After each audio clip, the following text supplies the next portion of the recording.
आप लोगों ने कहा कि देखिए बहुत सारे मुद्दे हैं, हमें डीए नहीं मिल रहा है, एरियन नहीं मिल रहा है, हमारे यहाँ छोटे छोटे हमारी मांगे हैं वो पूरी नहीं हो रही है, तो आप बाहर आइए। बाहर आइए आप। मैं ऑफिस आता था 2:30 बजे है ना, अभी तो 10 मिनट है। तो यहाँ लोग आप मुझे घेर लेते थे। हाँ हो जाएगा। कमरे में जाता था तो वहां मेरा साथी मेरे पास आ जाते थे, गुरुजी कहाँ है आज गोल्डी भैया?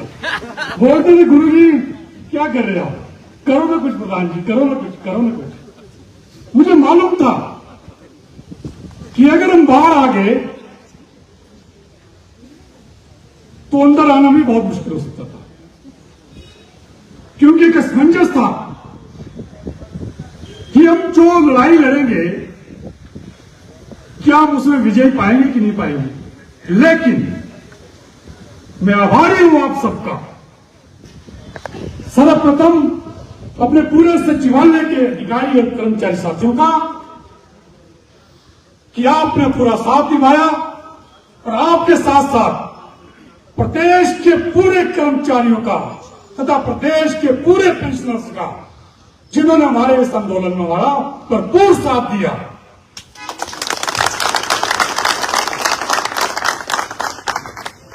आज यहां बादल जी भी हैं, सॉरी मैं उनका नाम लेना भूल गया था, अभी मेरी नजर पड़ी, उनका हमें सहयोग मिला,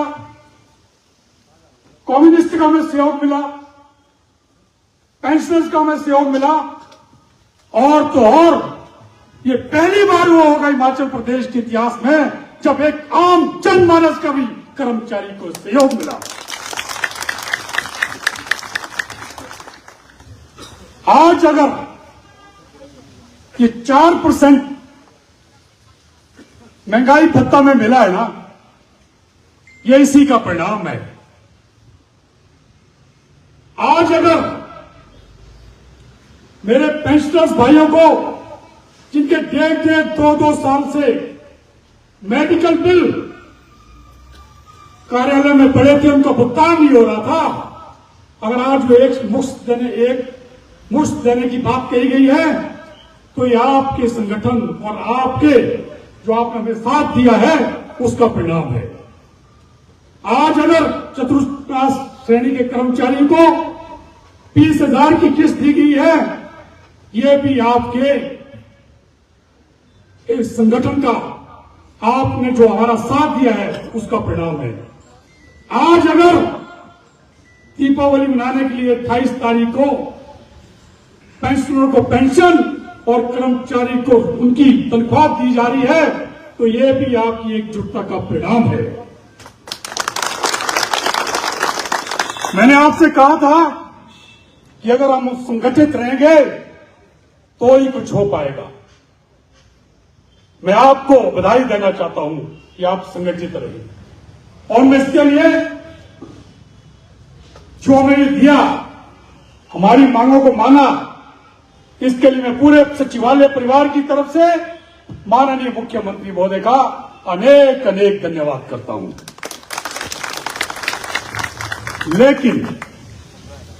लेकिन जो मिला है वो काफी नहीं, और क्या करें, कुछ तो मिला। एक समय ऐसा था जब हमें लग रहा था कि शायद हमें खाली हाथ अंदर आना पड़ेगा, मगर ये आपकी एकजुटता का परिणाम है कि आज हम खाली हाथ अंदर नहीं आए। और उसके लिए भी मैं माननीय मुख्यमंत्री महोदय का आभार व्यक्त करता हूं कि उन्होंने हमारी भावनाओं को समझा, हमारे दर्द को समझा।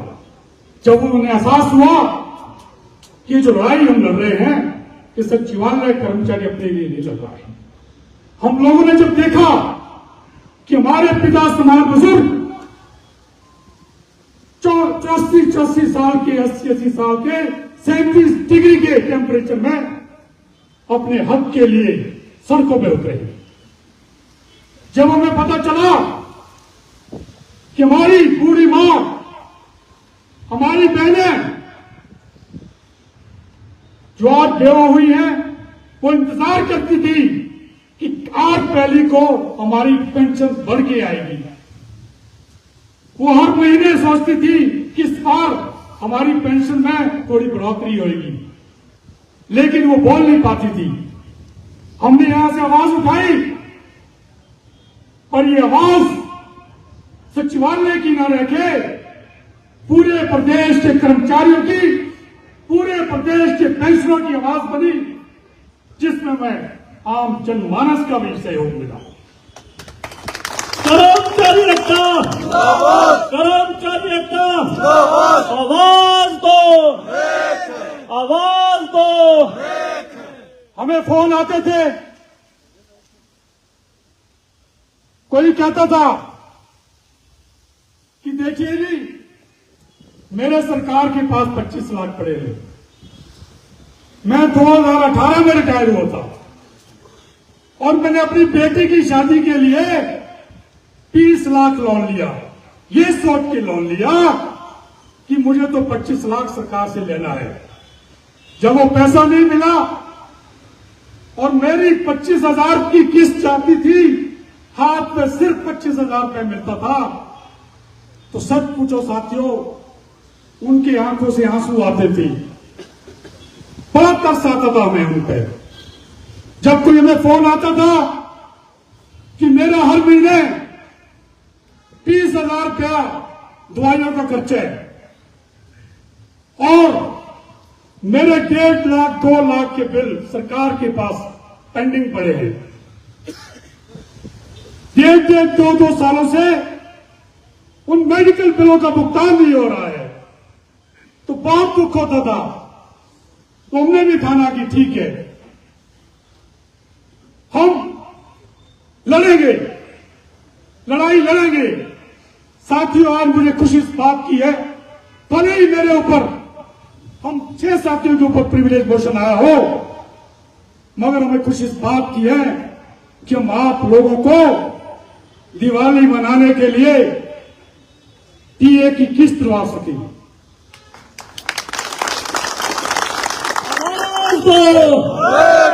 आवाज दो। भले ही आज हमें मेमो इशू हो सकता है मेमो में हमारे ऊपर इंक्वायरी बैठ जाए, हो सकता है हमारी 2-2, 3-3 इंक्रीमेंटें काट दी जाए, हमें दुख नहीं है, मगर खुशी इस बात की है कि हमने आपकी तनख्वाह में इजाफा किया। भले ही मुझे मालूम पता चला है कि छोटा शिमला में किसी ने मेरे खिलाफ FIR तक दर्ज करने के लिए एप्लीकेशन दी है। मुझे कोई गम नहीं है। आप लोगों ने कहा कि संजीव भाई बाहर आओ, मैं बाहर आया, आज लड़ाई जीती, जीत कर खाई, भले इसका मैं ये सब भुगतना पड़े, मगर हमारे दिल में आपके लिए इसका कोई गर्ज नहीं है हमें। कर्मचारी एकता, कर्मचारी एकता।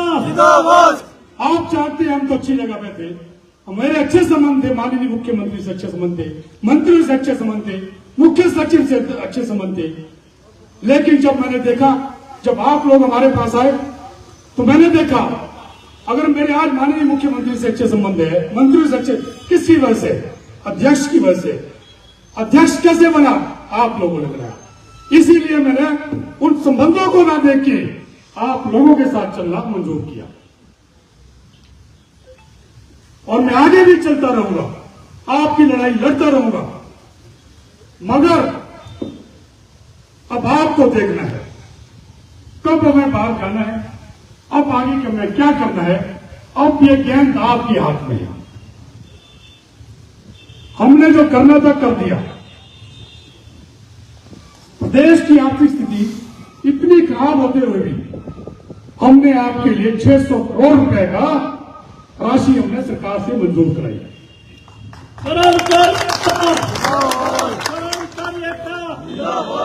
और मैं माननीय मुख्यमंत्री से आज एक अपील करना चाहता हूं, प्रार्थना करना चाहता हूं, एक निवेदन करना चाहता हूं। माननीय मुख्यमंत्री महोदय,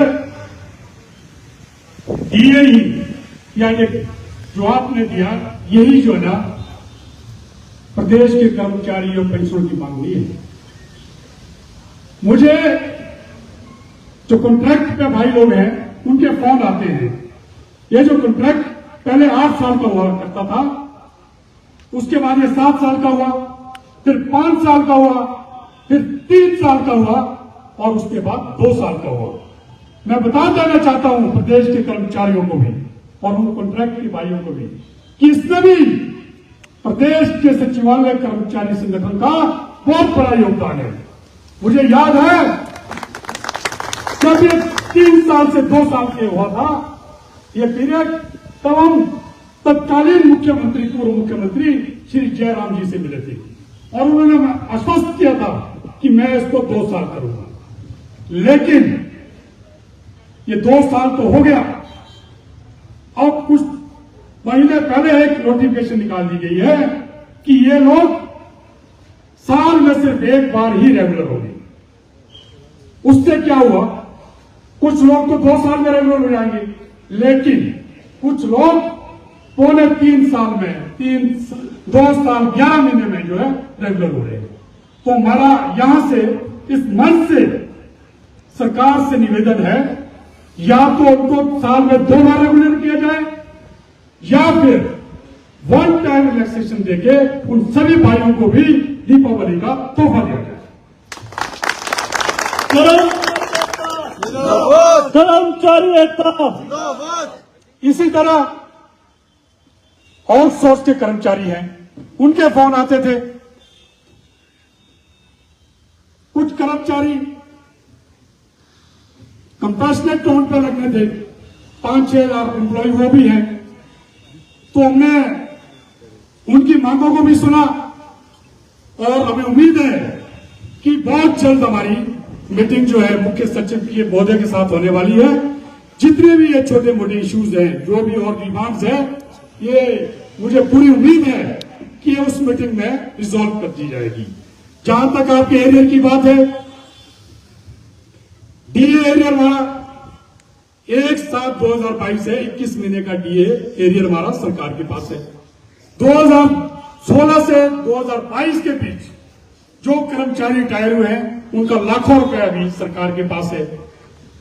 और जो अभी 1/1/2023 से जो सरकार ने डीए हमें दिया है 4%, हमारा आग्रह रहेगा कि इसका जो एरियर है वो भी 1/7/28 तारीख को रिलीज कर दिया जाएगा। साथियों, वैसे तो कहते हैं कि जो कर्मचारी होता है वो सरकार की रीढ़ की हड्डी होता है, लेकिन मैं क्या कहना चाहता हूं, ये जो सचिवालय है ये तो सरकार का दिल है, दिल। लेकिन पिछले कुछ दिनों में जो भी पिछले 2 महीनों का जो वक्त गुजरा, इसमें जो रीढ़ की हड्डी है उसमें भी थोड़ा गैप आ गया था और जो ये दिल है ये भी कुछ ज्यादा धड़कना शुरू हो गया था। मगर तभी आपने सोचा कि ये सब परिस्थितियां क्यों हुई। मेरा तो मानना है, मैं इस मंच से कह देना चाहता हूं कि सरकार के पास ना स्पेशलिस्ट की कमी है। अगर कोई स्पेशलिस्ट होता, ना तो इस रीढ़ की हड्डी में गैप आता, ना ये सचिवालय के जो सरकार का दिल होता है ये दिल तेज धड़कता, मगर देर आए दुरुस्त आए। वैसे तो मुझे लग रहा है इस बार भी माननीय मुख्यमंत्री महोदय ने व्यवस्था परिवर्तन का एक और उदाहरण पेश किया है। पहले व्यवस्था हुआ करती थी कि जब सरकार और कर्मचारी के बीच गतिरोध होता था, यहां पुराने लीडर हैं, तो क्या होता था, टेबल टॉक होती थी। सरकार जो है कर्मचारी को बुलाते थे और टेबल टॉक होती थी। उस टेबल टॉक में नेगोशिएशन होती थी। अच्छा, आप लोग 3 किस्तें मांग रहे हो, चलो ऐसा है, हम जो है 3 तो नहीं दे सकते। फिर हम लोग बोलते कि नहीं जी ठीक है, फिर 2 दे दो। फिर सरकार फिर बोलती थी कि नहीं देखो, तुम तो 2 भी नहीं दे सकते हैं। फिर 1 पे जो है ना नेगोशिएशन होती थी। उसके बाद जो है, जो भी सरकार की तरफ से नुमाइंदे होते थे, या मुख्य सचिव होते थे या मुख्यमंत्री होते थे, वो ऐलान किया करते थे। लेकिन जैसे कि माननीय मुख्यमंत्री कहते हैं कि मैंने व्यवस्था परिवर्तन का नारा लगाया है, तो इस बार भी उन्होंने व्यवस्था बदलते हुए छुट्टी के दिन ऐलान कर दिया कि मैं 4% देता हूं। तो अब मैं माननीय मुख्यमंत्री महोदय से मेरा अनुरोध है, अब आपने व्यवस्था परिवर्तन का नारा लगाया है, पहले जो डीए आप स्वयं देते थे, तो मेरा अनुरोध है कि जिस तरह से आपने एनपीएस कर्मचारी के लिए कहा कि जैसे सेंटर देगा तभी आप उन लोगों को मिल जाया करेगा डीए, तो मेरा अनुरोध है कि हमारे को भी व्यवस्था परिवर्तन के तहत जब सेंटर जो डीए दे तभी हमारे को भी डीए दे दी जाए। अब आप कानून लागू करें। पर मुझे तालियां नहीं चाहिए, मुझे तो वो भीड़ चाहिए थी, भीड़।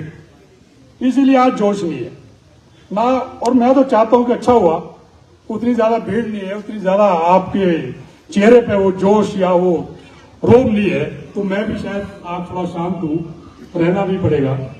अभी तो भैया मेमो हुआ, प्रिविलेज मोशन आया, और भी कुछ और बोल दिया था ना, तो एक एस्मा भी होता है, एसेंशियल सर्विसेज मेंटेनेंस एक्ट, पहले वो भी लगा करता था। यहाँ पुराने हमारे नेतागण हैं, एस्मा भी लगता था, हेल्थ वालों पे लगता था। तो कुछ लोग बोले ये सचिवालय पे एस्मा नहीं लगता, मैं कहा सचिवालय वाला पे एस्मा नहीं लगता है, वो तो मैं प्रिविलेज मोशन भी नहीं आता था, और सरकार कर लेती है। और मुझे उम्मीद है कि जैसे माननीय मुख्यमंत्री महोदय ने कहा है अपनी बाइट में कि भाई वो कंसर्न मिनिस्टर से ही बात करेंगे, स्पीकर से ही बात करेंगे, लेकिन मेरा तो साफ शब्दों में कहना है कि मैं तो आज बहुत खुश हूं। हमने जो लड़ाई लड़ी उसमें आपने पूरा समर्थन दिया, पूरा सहयोग दिया, खासतौर से मेरे पेंशन भाइयों का जो 80 साल पे सड़कों पे उतरे हमारे लिए, और इस सचिवालय की जो है लाज है, क्योंकि पूरे प्रदेश की नजरें जो है इस सचिवालय पे टिकी हुई थी। और मुझे हमारे पूर्व अध्यक्ष आदरणीय श्री भगत राम ठाकुर जी के फोन आते थे। भगत राम ठाकुर जी जो हमारे पूर्व अध्यक्ष थे, उन्होंने मुझे एक ही बात कही थी उससे, देखना संजीव शर्मा, झुकना मत। जब मैंने लड़ाई लड़ी थी 90 में कहते, तो मुझे तो जेल की हवा भी खानी पड़ी थी। आज मेरी ये स्थिति नहीं है कि मैं यहां सचिवालय आ सकूं, आपका दर्द बांट सकूं, क्योंकि मैं ऑलरेडी मेरा डायलिसिस चला है। लेकिन मेरा आपसे एक ही अनुरोध है, जो आन शान बान जो इज्जत हमने सचिवालय की रखी है उसको गिरने मत देना। मैं एक रात जेल में रहा हूं, लेकिन मैं झुका नहीं था, और मेरे साथ तो सिर्फ और सिर्फ सचिवालय के लोग थे। तुम्हारे साथ तो आज सचिवालय क्या, पूरे प्रदेश के कर्मचारी, पूरे प्रदेश के पेंशनर है। इसीलिए कर्मचारी एकता